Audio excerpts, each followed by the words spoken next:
Alright, so the big question is, do I recommend this bike? And that's kind of a loaded question because it depends on you.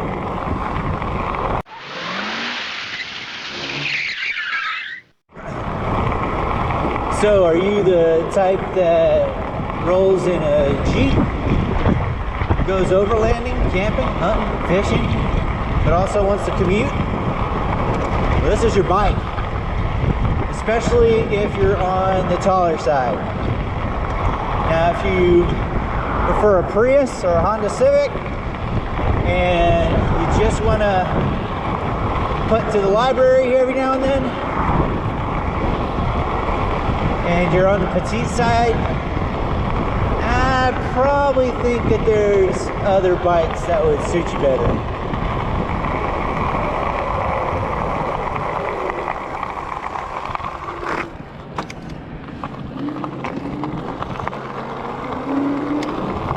Now, of course, I did a lot of modifications to this bike to make it mine. Most of them completely unnecessary, you know. I really do think about this bike like I would a Jeep, you know. You buy a stock Jeep, it's perfectly capable out of the box, but you're gonna do some mods, you know. Make it just that much more capable and customized for your taste. Same thing goes with bikes, motorcycles, cars, skateboards, whatever. Now there is one mod that I definitely recommend right off the bat, absolutely necessary, and that is Tannis tire liners. And I don't care what kind of bike, but especially fat tire. Now these fat tires are awesome. Offer a cush ride, better traction, obviously more off-road capable, even great on the road. But because there's more surface area touching the ground, that means more chances of picking up some crap. So I've had 2 punctures on this bike already, about what, 400 miles or something I put on it. And absolutely no problem since I put in the Tannis liners. And if you do get something that's long enough and strong enough to penetrate those liners, you can still get home just on the strength of the liner itself. So if you're buying a bike, I don't care what kind, this one or that one, electric or not, you really need to set aside about $100 if it's a regular 2.25 inch bike, and about $120 if it's a 4-inch bike. These were $120, $60 a piece. And you can buy them separately, so just put one in the back, because the back's the hardest one to, oh, all kinds of crap. Look at that, see? And that's why I have Tannis armor. What was I talking about? Hey, puppy. Man, it is hard to talk about stuff and keep your train of thought when you're trying not to die. Second upgrade I would recommend if you're in a rural area like me and there's not a lot of street lights and bad weather is a headlight. Either add one or get a bigger one, because you know it's an integrated headlight horn and it works for safety purposes, like people see you coming and it shows you about 7 feet in front of you depending on how you have it focused, but it just shows you what you're going to hit. So not great at night in the dark, no street lights, especially bad weather. So I just got one in the mail. I'm actually going to add to this one. And this is just a cheap little light because I kind of wanted to play with it, see what I need. And I ordered one that was like 11 bucks. Total cheap piece of crap. But it's going to kind of be a baby step towards adding illumination to this bike. Another upgrade I made was to the grips. just like all the other components that come on this bike.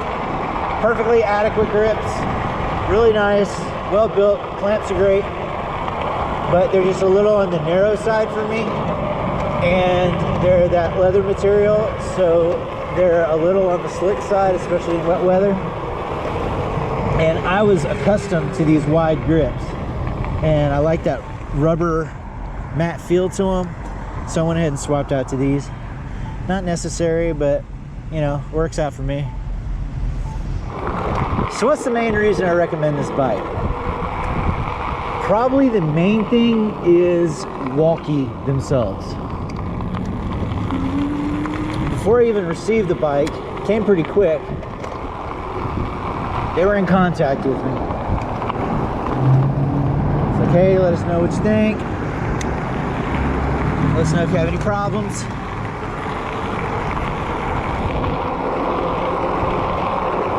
And the main thing, first impression, when it comes, is the packaging. I mean, they spare no expense in packaging this thing. You know, a lot of love and care went into getting this bike to you unscathed. The box is huge, and the packing material is custom cut, formed, and fit.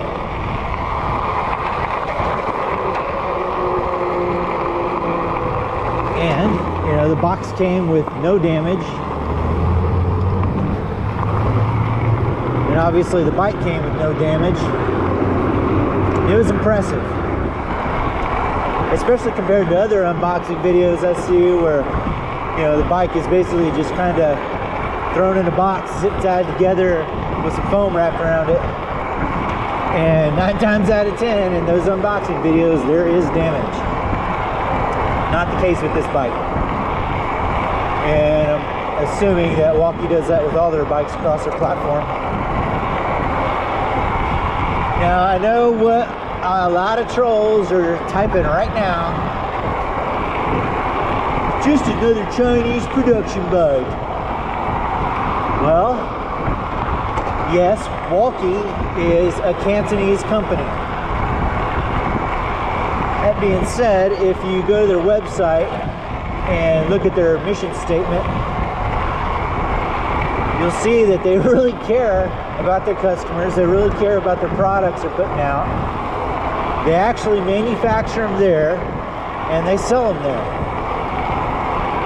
They obviously have sent some over for U.S. distribution, so they get to you quick. But their hands are on these bikes from beginning to end, from concept to manufacture to you riding it. And the communication I've had with these guys has just been above and beyond anything I've ever seen, like with vehicles, bikes, motorcycles, you name it. You know, like real conversations. Yeah. Obviously, I'm not sponsored by these guys, but I'm going to go ahead and say it right now. I'm a pimp for Wallke. If you look at their website, you know, even if this bike isn't for you, they've got the mountain bike version, which looks phenomenal, has great reviews. And they've got some lighter weight, more petite person friendly models. Got a little something for everybody, it seems, you know. Let's get up on the sidewalk here.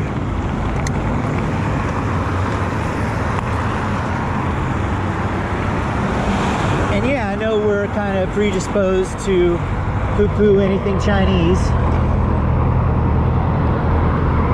but these guys have a really international philosophy to their products, you know. They actually care. They want to produce quality and value. And it really comes across in their bikes, in their attitude, in their website, and in the commentary that I've had with them. But here's the kicker. They saw my videos. They saw that I had broken the kickstand and the derailleur. No fault of the kickstand or the derailleur. That was just me being dumb. And They just sent me new ones, man. Just out of the blue. Contacted me and said, hey, we got a new derailleur and a new kickstand on the way for you. Okay. I mean, who does that? It's just freaking awesome. Again, I have to reiterate, I broke them, you know? I smacked them into curves.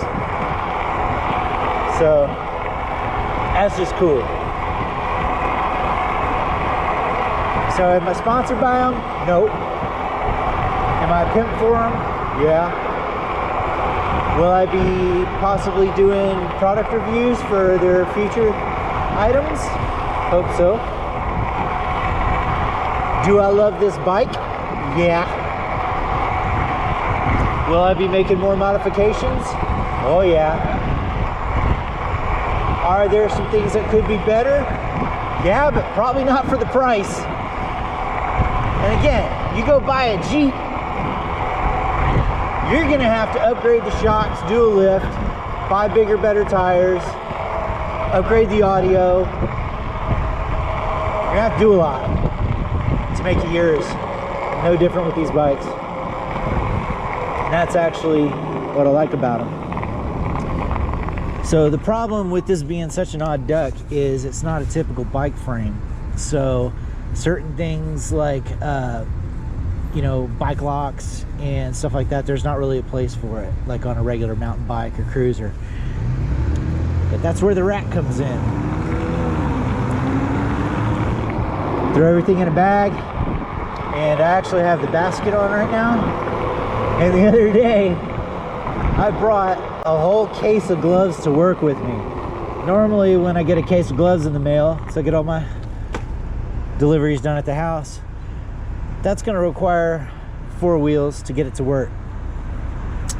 Not with this bike. I threw a 1,000 count case of gloves in the rack, and this bike didn't even notice.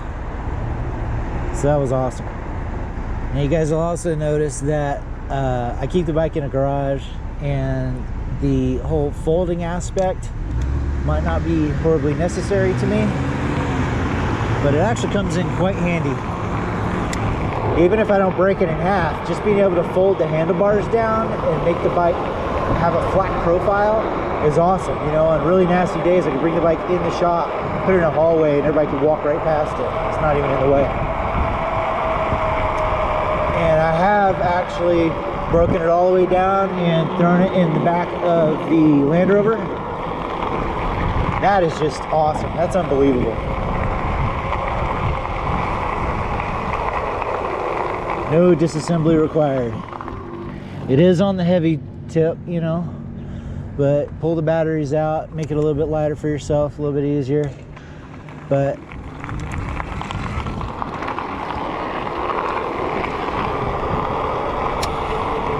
it's cool, man. All right, made it to work. No problems. Four-wheelers didn't get the better of me today. All right, y'all, that's about all I got for tonight. Thanks a lot for liking, sharing, subscribing, commenting. It's really cool. I appreciate you guys.